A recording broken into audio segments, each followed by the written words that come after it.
Vale, y antes de comenzar, igual agradecerles a todos ustedes su participación, que hayan venido el día de hoy, un día muy significativo. Y pues vamos a comenzar con esta charla. Mi nombre es Pablo González, yo voy a ser el que va a llevar la mesa y voy a presentar a los compañeros. Pues vamos a empezar con nuestro ponente, es Pedro Castillo. Voy a leer un poquito acerca de él, de su currículum. Es un militante revolucionario, es protagonista en la lucha de los años de 1966 de los maestros y los médicos, es protagonista por la lucha de la autonomía universitaria y el pase automático de la UNAM, fundador del sindicalismo independiente, protagonista por la toma de tierras en las luchas campesinas, fundador de toma de tierras en zonas urbanas y militante en la lucha de 1968 y actualmente militante en la Casa de los Pueblos. Entonces, sin más preámbulos, demos la bienvenida a Pedro Castillo, que es nuestro ponente estrella esta tarde.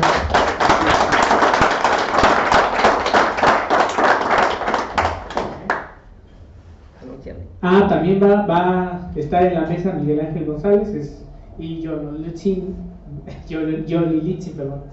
¿Sale? Ya, adelante. Bueno, miren, el motivo de esta conferencia es haber invitado al compañero Pedro Castillo, que es un compañero revolucionario. Me van a disculpar un poquito, un poco más de la garganta. Un compañero que ya lo conozco ya desde hace más de 20 años, tuve el privilegio de tener contacto con él. Él fue efectivamente, como dijeron hace un rato, asesor de Tomás Mojarro, que estuvo más de un restísimo de tiempo Tomás Mojarro en Radio Universidad, y bueno, el asesor político de Tomás Mojarro era el compañero Pedro Castillo. Se hacía llamar el maestro Táchira, según decía Tomás Mojarro. Y le digo que es un privilegio porque es un compañero que nos ha ayudado muchísimo en el rescate de la memoria histórica en este país. La memoria histórica de este país casi no se conoce nada más la historia oficial de casi del priismo, que durante muchos años tardó en usurpando el poder, la soberanía del pueblo. Y obviamente que todavía estamos incrustados de esa cultura priista. Entonces estamos tratando de, por medio de estas actividades, de estas conferencias, rescatar esa memoria para que tengamos nuestra propia historia, la nuestra, la de los trabajadores, y no la oficial, la que nos inyectan en nuestro sistema nervioso para el bien de los negocios, de los grandes capos de la política, ¿sí?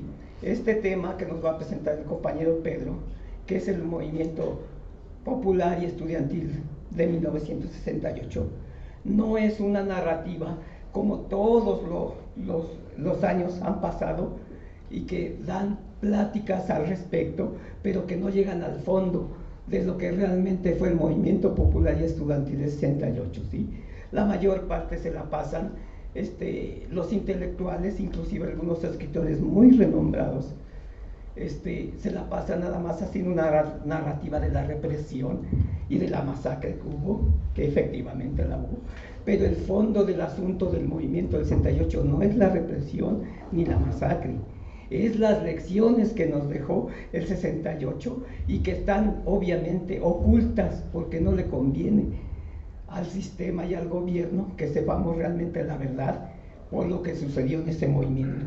Estos entretelones nos los va a dar claramente el compañero Pedro, porque la mayor parte, inclusive de los periodistas, de los escritores, y hay un libro muy famoso que lo hicieron famoso que se llama La Noche de Tlatelolco, que obviamente nada más se circunscribe a describir la masacre y la represión, pero que no llega al fondo. ¿Y cómo se hizo famoso ese libro? La idea de esta plática es llegar al análisis profundo y a la radiografía que es el movimiento del 68, porque todo fenómeno político-social debemos nosotros tener en nuestro sistema nervioso cuál es la raíz, cuál es la sustancia para que aprendamos de las luchas anteriores, de las generaciones anteriores, para que podamos avanzar hacia nuestra liberación, ¿sí? es todo pies a la raíz, es decir, radical.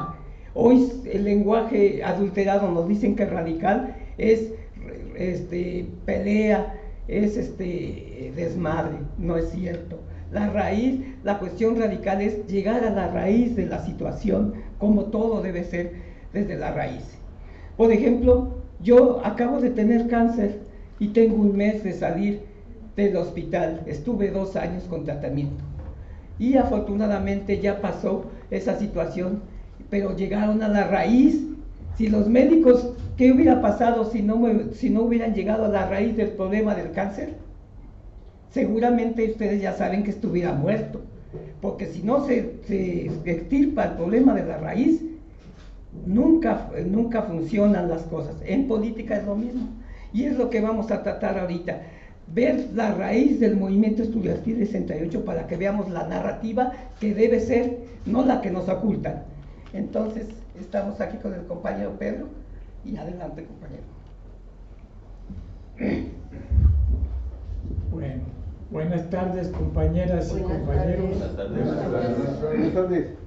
Miren ustedes, se dice que la historia la escriben los vencedores. Es cierto.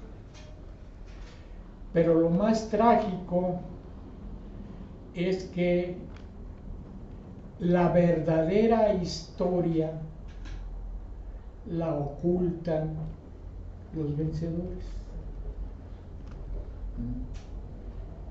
Y a eso se ha dedicado los diferentes intelectuales del sistema, a ocultar la verdadera historia. Hay un caso que ha tenido mucho, pues ha sido muy publicitado, como el de los 43. Efectivamente, primero se plantea la verdad histórica, que no tiene nada de histórica, y esa era una de sus verdades, que no era verdad. Y luego viene toda una serie de situaciones, pero seguimos en las mismas y la verdadera historia sigue oculta. Sigue oculta. ¿Qué pasó? No sabemos. A pesar de que se dice que todo el aparato de investigación del sistema se ha abocado a descubrir qué pasó, y les puedo decir una cosa, en cierto tiempo a los guerrilleros, aunque estuvieran debajo de las piedras, los encontraban de volada, y qué casualidad que ahora no, siendo esta cosa muchísimo más profunda, pues. Entonces, quiere decir que el propio sistema tiene formas de operar para, insisto, que la verdadera historia se desconozca, o sea, invisibiliza la verdadera historia, y siempre queda la historia que interesa en su momento al sistema. En ese contexto, yo lo que voy a plantear, para que efectivamente podamos hablar de la verdadera historia sobre el 68, lo tenemos que ubicar a partir de una metodología científica. Si no tenemos esa metodología científica, no vamos a dar por lo que pasó en el 68. Efectivamente, lo que plantea aquí Miguel es lo siguiente: en los periódicos y en todas las narrativas que conocemos, puede decirte conocemos la fotografía, nada más. Pero la radiografía o lo que nos puede proporcionar en la ciencia política lo que es la digamos la cuestión esta de magnética, pues, que nos permite ir adentro y no solamente por fuera.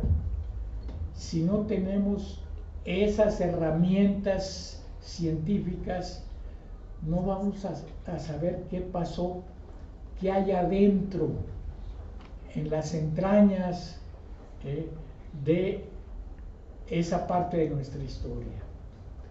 Pero para eso, la ciencia política, en este caso, el materialismo como ciencia, que es el materialismo histórico, nos permite, a través de plantear las cosas en función de las contradicciones, es lo que equivaldría a la resonancia magnética, pero tenemos que verlo a partir de las contradicciones. Y en ese sentido, ¿cuál es la contradicción que se dirimió en el 68? Nadie nos habla de eso. ¿Cuál fue la contradicción histórica que se dirimió en el 68?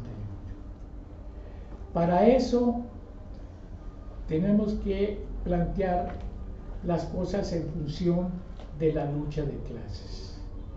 Y la contradicción es: ¿quién detenta la soberanía? Ahí está la contradicción. ¿Quién detenta la soberanía? A ver, aquí tenemos a nuestro camarada aquí con su teléfono. ¿Quién detenta la soberanía, compañero? Pues se supone que el pueblo radica la soberanía del pueblo. Ahí está. ¿Ven? La contradicción es: ¿quién detenta la soberanía? ¿Quién la ejerce y quién la usurpa? El Estado. El sistema. El poder económico. ¿Ven? Los gobernantes. En ese sentido,